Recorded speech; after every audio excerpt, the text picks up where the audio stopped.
ప్రపంచంలో ఏదైనా కానివ్వండి, ఒక మూల పురుషుడు ఉంటాడు. ఆ మూల పురుషుడు కనిపెట్టబట్టే నువ్వు వాడుతున్నావు. ఇప్పుడు కెమెరా ఉంది, ఒక మూల పురుషుడు ఉన్నాడు. మైక్ ఉంది, ఒక మూల పురుషుడు ఉన్నాడు. ఫ్యాన్ ఉంది, ఒక మూల పురుషుడు ఉన్నాడు.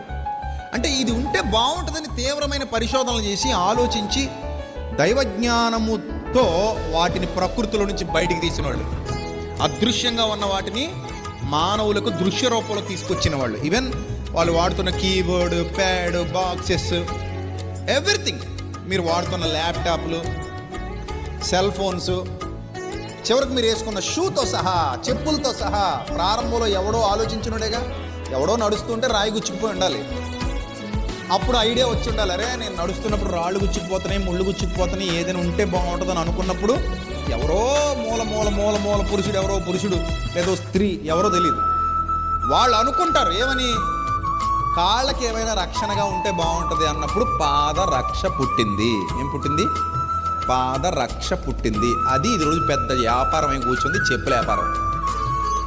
ఈ చెప్పుల వ్యాపారానికి, షూ వ్యాపారానికి ఎవడో మూల పురుషుడు ఒక ఆయన ఉన్నాడుగా. ఆయన ఉండబట్టే ఇవన్నీ వచ్చినాయి బయటికి. ఇప్పుడు ఈ చెప్పులు ప్రకృతిలో పెట్టింది ఎవరు? మరి దేవుడేగా. మెటీరియల్ దేవుడు పెట్టకపోతే మనకి చెప్పులు ఎక్కడ వస్తాయి, సాక్స్లు ఎక్కడ వస్తాయి? ఏమి రావుగా. సో ఎవ్రీథింగ్ ప్రకృతిలో ఉంది, దాన్ని బయటికి తీసుకురావడం మానవుడు నేర్చుకున్నాడు. మానవుడికి జ్ఞానం ఇచ్చింది ఎవరు? దేవుడు. ఇంకే జీవరాశికి ఇవ్వలేదండి. నెక్స్ట్ సెమినార్లో వచ్చే పాట అదే. ఈ సృష్టిలో ఎన్నో జీవరాశులు ఉన్నాయి, వాటికి లేని జ్ఞానం మానవుడికి మాత్రమే ఎందుకుందని క్వశ్చన్ చేస్తూ ఒక పాట రాశాను. మానవుడికి మాత్రమే ఎందుకుంది?